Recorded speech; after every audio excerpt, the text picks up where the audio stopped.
The FG-42 was the most advanced infantry weapon of World War II, lighter than an M1 Garand, fully automatic, accurate to 400 meters, revolutionary design that influenced every modern assault rifle. German paratroopers called it the best weapon they'd ever carried. And Germany couldn't afford to give it to anyone except a handful of elite units. Let me show you what Germany built and why economics killed perfection. The FG-42 exists because of a disaster. May 1941, the island of Crete.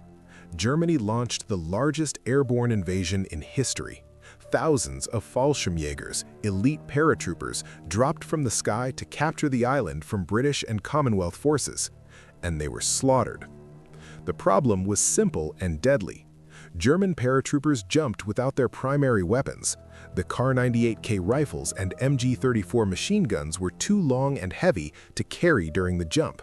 They were packed in separate weapons containers that were dropped separately. The paratroopers hit the ground armed only with pistols and maybe an MP-40 submachine gun. Then they had to find their weapons containers while being shot at by defenders who knew exactly what was happening. The Battle of Crete cost Germany over 4,000 paratroopers killed. Elite, extensively trained soldiers lost because they couldn't fight back effectively in the critical first minutes after landing. The survivors and their commanders were furious. They demanded a weapon they could jump with, fight with immediately upon landing, and use effectively in all combat situations. Not a pistol, not a submachine gun, a real weapon. The requirement list was brutal. Light enough to jump with, under 10 pounds. Full automatic capability for close combat like a submachine gun. Effective at rifle ranges, 300 to 400 meters. Durable enough to withstand parachute jumps and harsh conditions, and ideally powerful enough to function as a light machine gun when needed with a bipod. Essentially, they wanted one weapon to replace both the Kar-98K rifle and the MP-40 submachine gun, and function as a squad automatic weapon. This was 1941. What they were asking for was impossible, but German engineers at Rheinmetall said they'd try. What they created was remarkable. The Fallschirmjäger VF-42, paratrooper rifle model 1942, the FG-42. Let me walk you through why this weapon was revolutionary. Weight, 9.9 pounds loaded. That's lighter than the American M1 Garand at 11 pounds, and the Garand was only semi-automatic. The FG-42 was fully automatic and weighed less. Caliber, full power 7.92 by 57 mm Mauser rifle cartridge. Not a pistol round like submachine guns, not an intermediate cartridge like the later STG-44. A full-power rifle round that could kill at 400 meters or more. Rate of fire? 750 to 900 rounds per minute selective fire. You could switch between semi-automatic for accuracy and full automatic for suppression. 20-round detachable box magazine feeding from the side. Quick change barrel like the MG-42. Built-in bipod for the light machine gun role. But the truly revolutionary features were in the design itself. The FG-42 used a straight-line stock. The bore axis, the center of the barrel, was in line with the shoulder and the shooter's body. When you fired, the recoil went straight back instead of climbing up like traditional rifles. This made full automatic with a full power cartridge actually controllable. Before the FG-42, firing a rifle caliber weapon on full auto meant your barrel would climb skyward after the first few rounds. The FG-42 stayed on target. Every modern assault rifle uses this design now. The AR-15, the AK-47, the FN-FAL, the German G3. Straight line stock design. It's universal now. The FG-42 pioneered it in 1942. The operating system was gas-operated with a rotating bolt. Gas from firing the cartridge would cycle the action, and a rotating bolt would lock and unlock the breech. This system was incredibly reliable and became the standard for decades of rifle development. Selective fire with a manual selector letting you choose semi-automatic or full automatic wasn't common in 1942. Most weapons were one or the other. The FG-42 gave soldiers choice. Need accuracy? Semi-auto. Need to suppress enemy positions? Full auto. The STG-44 that came later gets credit for popularizing selective fire, but the FG-42 did it first. The side-mounted magazine was practical genius. Traditional rifles like the M1 Garand or Kar-98K had magazines that stuck down from the bottom. When you went prone and deployed a bipod, the magazine would dig into the ground. The FG-42's side magazine sat flush against the left side of the weapon. You could fire prone all day without the magazine interfering. Simple, but effective. And they did all of this with early attempts at stamped steel construction to enable mass production. Except the FG-42 was so complex that even stamping and simplification couldn't make it cheap. German paratroopers who got the FG-42 loved it. Testimonies from Fallschirmjäger veterans describe it as finally having a weapon they could rely on. One called it accurate as a rifle with the firepower of a machine gun. Another said it was the best infantry weapon he'd ever used. Combat performance backed up the praise. The FG-42 was genuinely accurate out to 400 meters and beyond. Reliability was generally good when properly maintained. 20 rounds of full automatic fire could devastate enemy positions, and it genuinely worked as both a rifle and a light machine gun. The dual-role functionality actually functioned. At Monte Cassino in 1944, FG-42-equipped German paratroopers held Biabi against repeated Allied assaults. During the Ardennes offensive in late 1944, elite paratrooper units carrying FG-42s inflicted disproportionate casualties on American forces.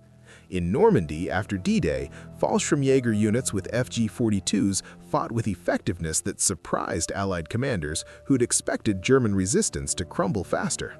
So why did Germany only make 7,000 of them? Because perfect is expensive, and Germany couldn't afford perfect. The FG-42 cost between 450 and 950 Reichsmarks depending on which model and when it was produced. The Kar-98K cost 50 Reichsmarks. The STG-44 cost 70 Reichsmarks. One FG-42 cost as much as 6 to 10 STG-44s, or 9 to 19 Kar-98K rifles. The resource allocation was insane. Manufacturing time was equally brutal. The FG-42 took approximately 120 to 150 man-hours to produce. The Kar-98K took 6 hours. The STG-44 took 10 hours.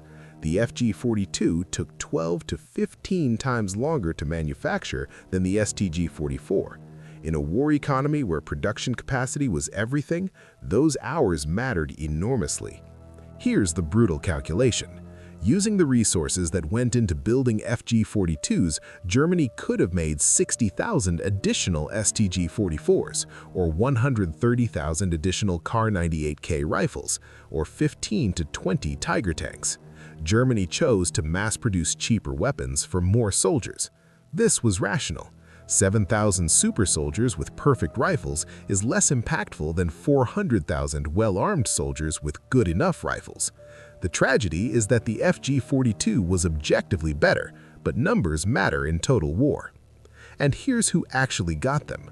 Fallschirmjäger paratroopers had priority. Some elite Waffen-SS units received them due to political favoritism. The Brandenburg Division Special Operations units got some. Kampfschwimmer, combat divers, and naval commandos received limited numbers. That's it. And there's a bitter irony here. By 1943 to 1945, German paratroopers rarely conducted actual parachute jumps. The airborne operations that justified the FG-42's creation had mostly ended. The weapon designed specifically for paratroopers was being used in conventional ground combat. The perfect paratrooper weapon arrived when paratroopers had stopped parachuting. Germany kept trying to simplify the design. The Model 1, produced from 1942 to 1943, used stamped steel construction with a sharply angled pistol grip. About 2,000 were made, but it was still too expensive and had manufacturing issues. The Model 2, from 1943 to 1945, used simplified construction with some milled parts, a straighter grip, and a stronger bipod. About 5,000 were produced, but even the simplified version was too complex for true mass production. But here's where the story gets fascinating. The FG-42 failed in World War II, and then it won the post-war world. Every major design element of the FG-42 shows up in modern assault rifles. Gas-operated rotating bolt, the M14 uses it. The AR-10 and AR-15 use variations. The FN-FAL uses it. It became the standard operating system for military rifles. Selective fire capability, now standard on every assault rifle globally. Quick change barrel, modern squad automatic weapons like the M249 SAW use it. The FG-42 pioneered all of these features. Post-war, Allied weapons designers studied captured FG-42 rifles extensively. Eugene Stoner, who designed the AR-15, examined FG-42s during weapons development. Mikhail Kalashnikov may have seen FG-42s, though this is disputed. What's undeniable is that the FG-42 influenced modern small arms development profoundly. The lineage is clear. Let's compare the FG-42 to its contemporaries to understand just how advanced it was. Against the M1 Garand, the FG-42 weighed 9.9 pounds and could fire 750 rounds per minute on full auto. The Garand weighed 11 pounds and was semi-automatic only, maybe 40 aimed shots per minute. The FG-42 wins on every performance metric, but it cost 10 times more to produce. Against the STG-44, the FG-42 fired a full-power 7.92 by 57mm rifle cartridge with an effective range over 400 meters. The STG-44 fired an intermediate 7.92 by 33mm cartridge with a 300-meter effective range. The FG-42 was more powerful and had longer range, but the STG-44 was more practical to produce, and the intermediate cartridge was actually better suited for most infantry combat distances. Against the American BAR, the Browning automatic rifle, the FG-42 weighed 9.9 pounds with a 20-round magazine and a quick-change barrel. The BAR weighed 19.4 pounds with a 20-round magazine and a fixed barrel. The FG-42 was half the weight with better features. No contest. The conclusion from these comparisons is clear. The FG-42 was the best-performing rifle of World War II. The STG-44 offered the best balance between performance and producibility. The Kar-98K offered the best economics, cheap, reliable, could be produced by the millions. Germany needed the economics more than the performance. War is about resources, and Germany didn't have enough. Even if Germany had somehow mass-produced the FG-42, it wouldn't have changed the outcome. Germany's strategic problems by 1943 weren't about small arms quality. Oil shortages crippled mobility. Allied strategic bombing destroyed factories regardless of what weapons they were producing. Soviet numerical superiority, 10 million soldiers, couldn't be overcome by better rifles. Allied air superiority meant B-17s and B-24s were destroying German cities and industry, and infantry rifles don't shoot down bombers. The FG-42 provided a tactical advantage in individual engagements. It didn't solve strategic problems. An elite weapon isn't the same as a winning weapon. Germany needed cheap, mass-produced weapons more than they needed perfect ones. This is the lesson. Perfect is the enemy of good enough. After the war, the Allies captured about 2,000 FG-42 rifles. The US sent them to Aberdeen Proving Ground for testing. The evaluations came back glowing. American testers said it was superior to any American weapon in its class. The British tested their captured examples and reached similar conclusions. The Soviets captured some and may have studied them during AK development, though documentation is limited. But the US didn't adopt the FG-42. Same problem Germany had: too expensive. America was already committed to M1 Garand production with millions in inventory. The cost to retool and produce something as complex as the FG-42 couldn't be justified. Today, FG-42 rifles are extraordinarily rare. Only 7,000 were made. Most were destroyed in combat or lost. The survivors are in museums or private collections. Auction prices for authentic FG-42s range from $30,000 to over $100,000. It's one of the most sought-after World War II firearms among collectors, not just for rarity, but for what it represents: the peak of World War II small arms development, the rifle that was too good for its own time.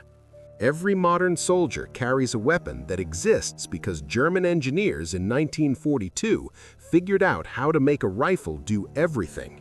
That's the FG-42's legacy. 7,000 rifles that changed nothing in World War II and everything afterward. The tragedy of perfection meeting reality. The rifle that had everything except a future in the war it was designed for, but became the future for everyone else. Sometimes the most important weapons aren't the ones that win wars, they're the ones that teach us how to build better weapons for the next war. The FG-42 was that weapon. Too expensive for Germany to afford, too innovative for history to forget.